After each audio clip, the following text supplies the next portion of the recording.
Have you ever imagined that humanity and its engineering could turn the sea into a reservoir? In fact, this seems unimaginable, but the truth is that a Dutch scientist came up with a plan as insane as it is challenging, to dam the entire North Sea and turn it into a gigantic reservoir. However, to build this project, hundreds of kilometers of dikes, billions of tons of materials, and an estimated cost of $600 billion would be needed. All of this seems quite ambitious and almost impossible to accomplish. But it's not as absurd as it seems, because the scientists and engineers involved have stated that it's simply possible to carry out this project. However, what is the reason for the emergence of this immense construction? And why does humanity need to close off the North Sea? This is construction time.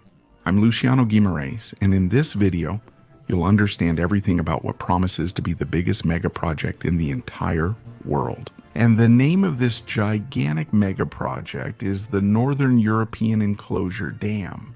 And this project is actually the creation of two scientists, Schoy Grosskamp and Joachim Kelsen, but Grosskamp is the main figure behind the project. And in recent years, he has appeared on news channels all over the world, talking about a relatively recent idea, actually. In 2020, Grosskamp and Kelsen published an article that outlined their plan in detail, being two gigantic walls. One would be the Northern European Enclosure Dam, known as the North Neopian Enclosure Dam, and the Enclosure Dam, still in Northern Europe, but a little further south. That's a bit complicated, so we can call them near north and near south. The near south would extend from the coast of England to the coast of France for 161 kilometers, significantly longer than any other seawall ever built in the world. To give you an idea, the two largest seawalls that currently exist are the Semenjim in Korea, which is 33 kilometers long, and the Afsluitdijk in the Netherlands, which is 32 kilometers long. Even if you add both together, they would still be less than half the length of the Agora. If we use the Hong Kong-Zhuhai-Macau Bridge, which is 55 kilometers long and is the largest sea bridge in the world, we might get a slightly better sense. However, even so, if we add the Semiangia Dike, which is 33 kilometers, the Afsluitdijk, which is 32 kilometers, and the largest sea bridge in the world, which is 55 kilometers, we would have a total of 120 kilometers already built by human engineering. In other words, the total length of these three gigantic projects together would still be less than just the Seoul project alone. But we can think about this in another way. If you decided to take a ferry from England to France, the trip would take 5 hours. And that would be the distance to the near side. And believe it or not, the near side is actually the smaller of the two walls, because the northern part, or the north, would be 3 times bigger, with a total length of an impressive 476 kilometers. It would start in the north of Scotland, cross the Orkneys, go up to Sandland, and then make a jump to Bugger on the west coast of Norway. On top of all that, there would be a handful of other dams filling those gaps in the fjords. In total, this project as a whole involves more than 600 kilometers of construction, stretching from France through Great Britain and all the way to Norway. Honestly, all of this does seem pretty ambitious, but it's not as absurd as it might seem. The most impressive thing is that this project actually can be built, but before we talk about how it would be constructed, let's highlight the reasons behind all this ambition.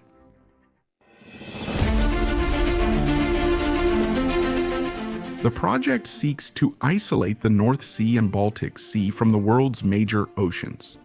The two bodies of water would become the largest reservoir in the world, or a mega enclosure, as the scientist Schoy Grosskamp called it in his article. But you must be wondering why they want to do this.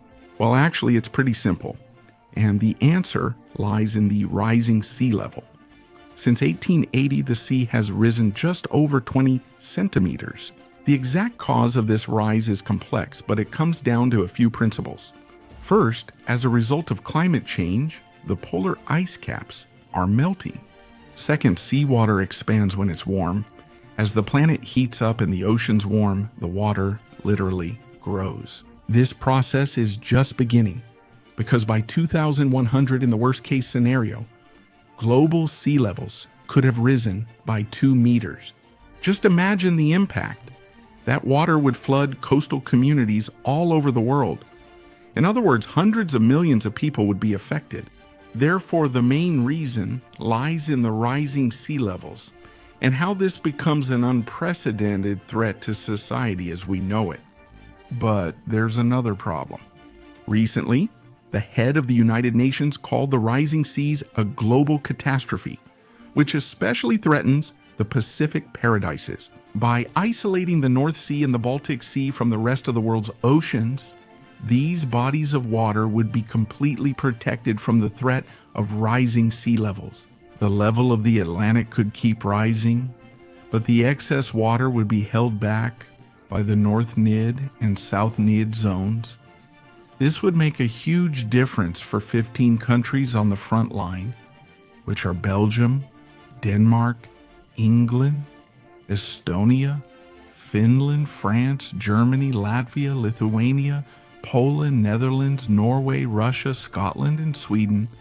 In addition, major cities like Amsterdam, Copenhagen, Edinburgh, Helsinki, Oslo, Stockholm, London, and St. Petersburg would be saved from devastating floods.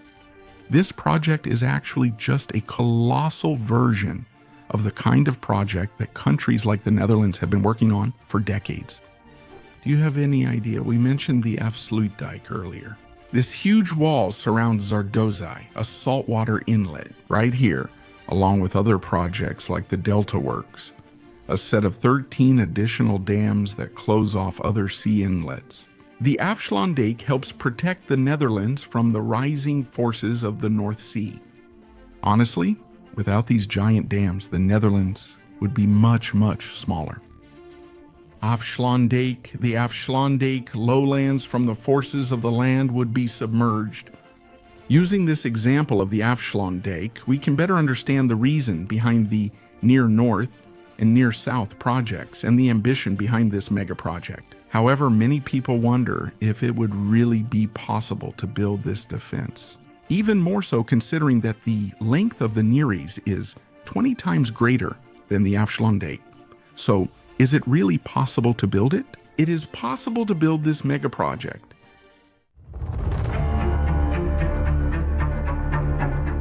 In the words of the scientist Grosskamp, this challenge is substantial but sustainable. Just so you know, the tops of the dam would be 50 meters wide and would extend 20 meters above sea level. This would serve as protection against rising sea levels, not just for the next century, but maybe beyond. The sides of these giant walls would slope down toward the ocean floor. These slopes are common in walls. The wider base helps keep them stable, and the slopes can absorb currents and waves much better than a vertical wall. As for the materials, these walls wouldn't be complex. They would be made mainly of sand, stone, and clay. That said, a major challenge for the NID project would be the amount of material required. According to the scientist Grosskamp, more than 50 billion tons of sand would be needed to build the entire project. To give you an idea, if you took all that sand and spread it on the ground, it would be enough to cover the entire United Kingdom. In other words, that's a lot of sand. However, it's not an impossible amount of material. 50 billion tons of sand are already collected every year for construction projects around the world. If it were possible to increase that current number by 10% with some extra funding in larger operations, it would take only about 10 years to stockpile enough sand for the project.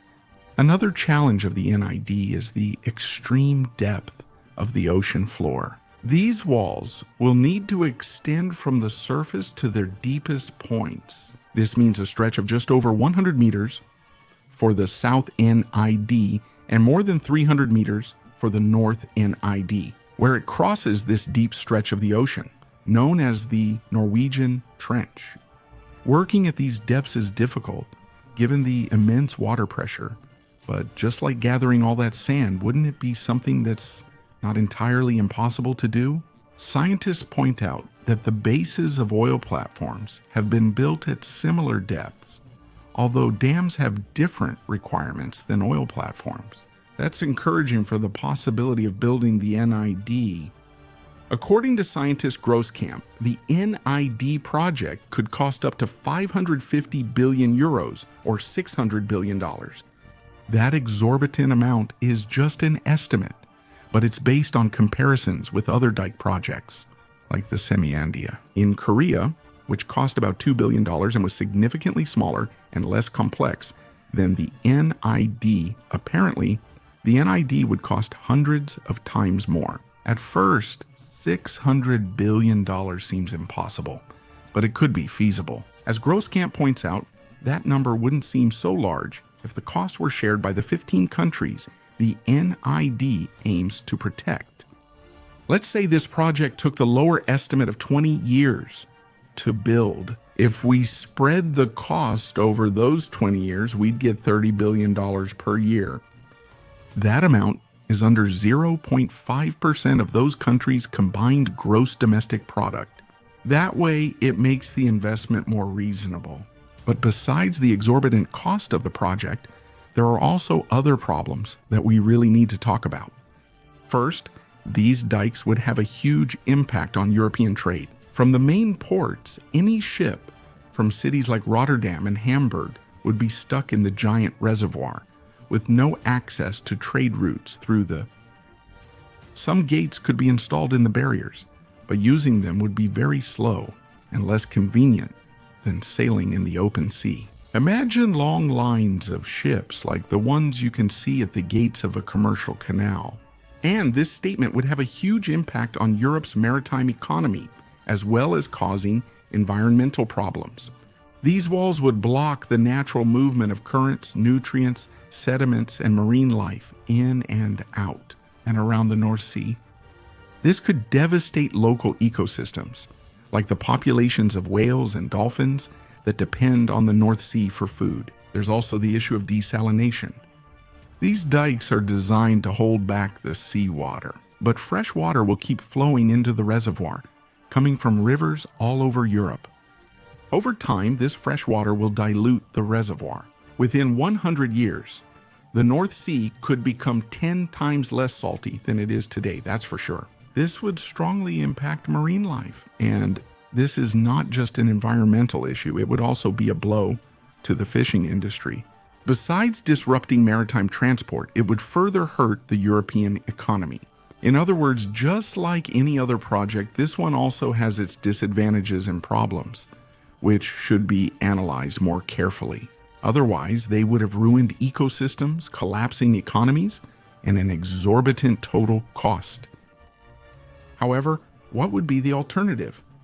Simply sit and watch as the sea level rises, forcing millions of people to abandon their homes. Or could you analyze it better and come up with something more effective? What do you think?